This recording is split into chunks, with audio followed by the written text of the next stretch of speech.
Welcome back. Today we are going to start new unit that is semiconductor. आज हम नया unit शुरू करने जा रहे हैं सेमीकंडक्टर और सेमीकंडक्टर का आज हम बेसिक डेफिनेशंस आज हम समझेंगे। हम इंसुलेटर क्या होता है, कंडक्टर क्या होता है और सेमीकंडक्टर का भी हम थोड़ा सा बेसिक कंसेप्ट जो है उसको हम समझेंगे हम with energy band diagram. Energy band diagram के जरिए से हम इसको हम समझेंगे आज हम। तो सबसे पहले हमारे पास इंसुलेटर क्या होता है, बैड कंडक्टर ऑफ इलेक्ट्रिसिटी होता है। इंसुलेटर में करंट पास ऑन नहीं होती है। जैसे आपके पास वुड है, प्लास्टिक है, इनमें करंट पास ऑन नहीं होती है। क्यों नहीं करंट पास ऑन होती है, इनको हम एनर्जी बैंड डायग्राम के जरिए से समझेंगे हम कि क्यों हमारे पास करंट पास ऑन नहीं होती है। जितने भी आपके पास इंसुलेटर्स होते हैं वो एटम से बने होते हैं। जैसे हमने यहाँ पर एक एटम दिखाया है मैंने, सेंटर में न्यूक्लियस होता है और ये इसके ऑर्बिट्स हैं। ऑर्बिट्स में हमारे पास इलेक्ट्रॉन घूमते हैं। आउटरमोस्ट शेल में जो हमारे पास इलेक्ट्रॉन होता है उसको वैलेंस इलेक्ट्रॉन कहा जाता है। समझे आप, वैलेंस ऑर्बिट होता है, वैलेंस इलेक्ट्रॉन कहा जाता है। तो हमारे पास जो आउटरमोस्ट शेल में इलेक्ट्रॉन होता है इसकी सबसे ज्यादा एनर्जी होती है। एनर्जी लेवल्स होते हैं यहाँ पर। तो इस आउटरमोस्ट शेल में जो इलेक्ट्रॉन होता है इसकी सबसे ज्यादा एनर्जी होती है।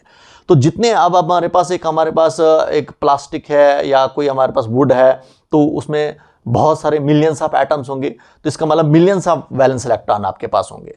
उन मिलियंस ऑफ वैलेंस इलेक्ट्रॉन को, क्योंकि उनकी एनर्जी लेवल होगा, तो उन एनर्जी लेवल्स को एक बैंड की फॉर्म में रिप्रेजेंट किया गया है जिसको बोलते हैं वैलेंस बैंड। तो वैलेंस बैंड में हमारे पास सिर्फ और सिर्फ हमारे पास क्या होते हैं, वैलेंस इलेक्ट्रॉन होते हैं। समझे आप। अब अगर हम इस वैलेंस इलेक्ट्रॉन को, क्योंकि इसको अगर आप थोड़ा बहुत और एनर्जी दोगे ना, ये इलेक्ट्रॉन एटम से बाहर निकलेगा। एटम से बाहर जब निकलेगा तो ये करंट कैरियर की तरह काम करेगा। तो जो इलेक्ट्रॉन, जो भी हमारे पास चार्जेस, जो हम कहेंगे इलेक्ट्रॉन करंट कैरियर की तरह काम करते हैं, तो वो किस बैंड में रहते हैं, कंडक्शनल बैंड में रहते हैं। तो कंडक्शनल बैंड में भी हमारे पास क्या होते हैं, एनर्जी लेवल्स होते हैं। हमारे पास एनर्जी लेवल्स होते हैं, उनको बैंड की फॉर्म में रिप्रेजेंट किया गया है। और कंडक्शनल बैंड में वही इलेक्ट्रॉन होते हैं जो करंट कैरियर का काम करते हैं, जो फ्लो करते हैं एक हमारे पास एक सबस्टेंस में, जिनकी वजह से करंट फ्लो करती है। तो यहां पर हमारे पास इंसुलेटर में हमारे पास क्या होता है, जो हमारे पास आउटरमोस्ट शेल में जो इलेक्ट्रॉन होता है वो टाइटली बॉन्ड होता है न्यूक्लियस के साथ। क्यों? क्योंकि इंसुलेटर्स के एटम जो होते हैं उनका साइज जो होता है वो स्मॉल होता है। जब ये टाइटली बॉन्ड होता है न्यूक्लियस के साथ तो ये इलेक्ट्रॉन एटम से बाहर नहीं निकलता है। इसका मतलब इलेक्ट्रॉन वैलेंस बैंड से कंडक्शनल बैंड की तरफ मूव नहीं करता है, क्योंकि ये जो वैलेंस इलेक्ट्रॉन होते हैं इसी वैलेंस बैंड में होते हैं। तो इलेक्ट्रॉन जब एटम से बाहर नहीं निकलते हैं, इसका मतलब इलेक्ट्रॉन वैलेंस बैंड से कंडक्शनल बैंड की तरफ मूव नहीं करते हैं, वो जंप नहीं करते हैं from valence band to conductional band. इसी वजह से हमारे पास जो है इंसुलेटर जो है वो बैड कंडक्टर ऑफ इलेक्ट्रिसिटी माना जाता है, क्योंकि इंसुलेटर में कंडक्शनल बैंड में आपको कोई फ्री इलेक्ट्रॉन नहीं मिलेगा जो करंट कैरियर की तरह काम करेगा। अब देखिए, वैलेंस बैंड और कंडक्शनल बैंड के बीच में गैप होता है, वो काफी लार्ज होता है। समझे आप। तभी जाकर इसको बहुत ज्यादा एनर्जी चाहिए इलेक्ट्रॉन्स को एटम से बाहर निकलने के लिए, बहुत ज्यादा एनर्जी चाहिए इलेक्ट्रॉन्स को वैलेंस बैंड से कंडक्शनल बैंड की तरफ जाने के लिए। तो ये जो एनर्जी गैप जो होता है ये काफी लार्ज होता है। इसको एनर्जी गैप भी बोलते हैं और फॉरबिडन गैप भी बोलते हैं। समझे आप, जो वैलेंस बैंड और कंडक्शनल बैंड के बीच में गैप होता है। समझे आप। तो ये हमारे पास क्या है, इंसुलेटर होता है। तो इंसुलेटर में एनर्जी बैंड डायग्राम के जरिए से कहा मैंने कि क्यों हमारे पास जो है इसमें इंसुलेटर में करंट फ्लो नहीं करती है। इसके बाद आता है आपके पास मेटल, जो कंडक्टर होता है, good conductor of electricity, it conduct electricity, इनमें करंट फ्लो करती है।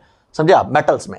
तो यहां पर हमारे पास मेटल्स में आपको फ्री इलेक्ट्रॉन्स मिलते हैं, करंट कैरियर्स वहां पर होते ही होते हैं। किसमें? मेटल्स में। जैसे आपके पास मेटल्स की बात करूंगा, कॉपर, आयरन है, एल्यूमिनियम है, ये सब हमारे पास क्या है, मेटल है आपके पास।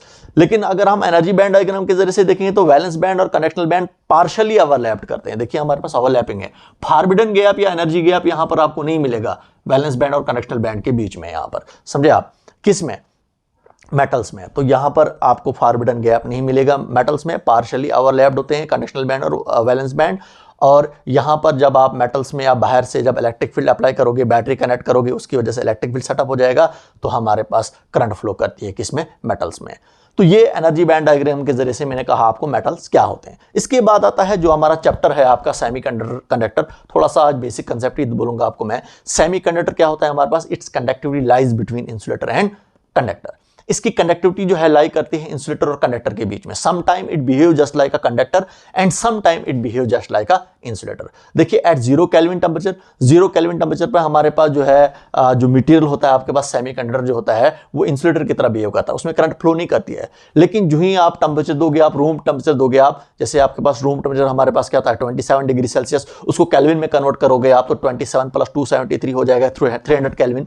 तो 300 केल्विन में हमारे पास सेमीकंडक्टर बन जाता है, आपका क्या बन जाता है, कंडक्टर बन जाता है। तो वही लिखा है मैंने, एट 0 केल्विन टेम्परेचर इंसुलेटर की तरह बिहेव करता है, एट रूम टेम्परेचर पर हमारे पास ये कंडक्टर की तरह बिहेव करता है।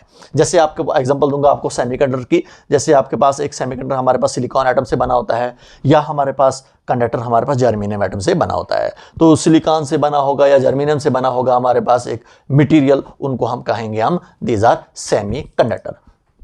अब यहां पर हम एनर्जी बैंड डायग्राम के जरिए से अगर हम समझेंगे सेमीकंडक्टर को, तो कंडक्शनल बैंड और वैलेंस बैंड और कंडक्शनल बैंड के बीच में जो गैप होता है वो काफी स्मॉल होता है, समझे आप, स्मॉल गैप होता है। वैलेंस बैंड तो कंप्लीटली फिल्ड होता है इलेक्ट्रॉन के साथ, क्योंकि इसमें वैलेंस इलेक्ट्रॉन होते हैं हमारे पास, समझे आप। कंडक्शनल बैंड हमारे पास एम्प्टी होता है, समझे आप। यहां पर भी देखोगे आप कंडक्शनल बैंड आपको एम्प्टी नजर आ रहा है, किसमें, इंसुलेटर्स में।